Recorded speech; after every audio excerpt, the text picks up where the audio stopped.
आज इतने क्रिस्पी खस्ता पकोड़े बने हैं कि आपको खा के मज़ा आ जाएगा और आप भी बोलेंगे वाह। सीक्रेट रेसिपी के साथ बिस्मिल्लाहिर्रहमानिर्रहीम। अस्सलाम वालेकुम, कैसे हैं जी आप सब? आई होप सब ठीक ठाक होंगे। रजब का बबरकत महीना चल रहा है, खूब दुआओं का वक्त है। अपने साथ मेरे लिए भी दुआ करें कि मेरा भी चैनल जो है वो ग्रो कर जाए। बहुत मेहनत कर रही हूँ, प्लीज़ दुआ करें कि मेरा चैनल जो है वो चल जाए। सब्सक्राइब भी करें और दुआ भी करें, मेरे साथ तावन करें। आप सबका बेहद शुक्रिया। तो चलते हैं रेसिपी की जानब। गोभी और आलू के बारीक कतले मैंने काट लिए हैं ताकि ये जल्दी से फ्राई हो जाएं, ज़्यादा टाइम ना लगे।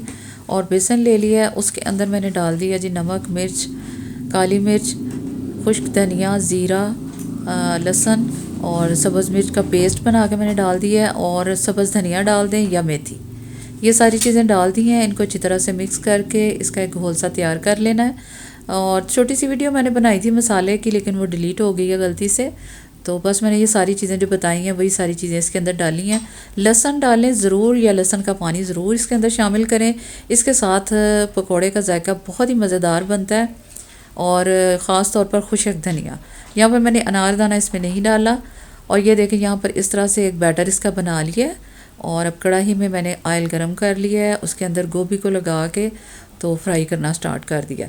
वैसे गोभी को भी हम नमक और सुर्ख मिर्च लगा के रख सकते हैं, लेकिन उस तरह से वो पानी छोड़ देती है और बेसन जो है वो पतला हो जाता है। तो यहाँ पर आज मैंने जिस तरह से बनाया है, इसके अंदर मैंने नमक मिर्च नहीं लगाया और बस इसी तरह गोभी को डायरेक्ट मैंने फ्राई कर लिया। लोहे की कढ़ाई मैं फ्राई करनी पई हाँ कि बाजार के पकौड़े याद आ रहे हैं।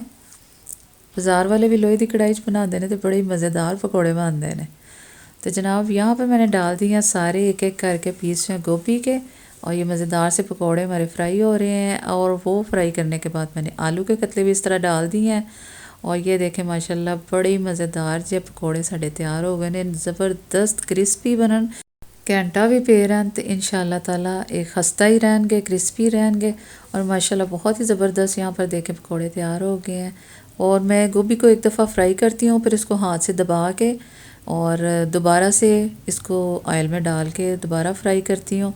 और बहुत ही ज़बरदस्त अंदर तक गोभी खस्ता क्रिस्पी बन जाएगी, बहुत ही शानदार माशाल्लाह। तो आ गया जी माशाल्लाह से रमज़ान नज़दीक। आप लोग ज़रूर ट्राई कीजिएगा और मुझे अपनी दुआ में याद रखें। आप हमेशा खुश रहें। अल्लाह हाफ़िज़।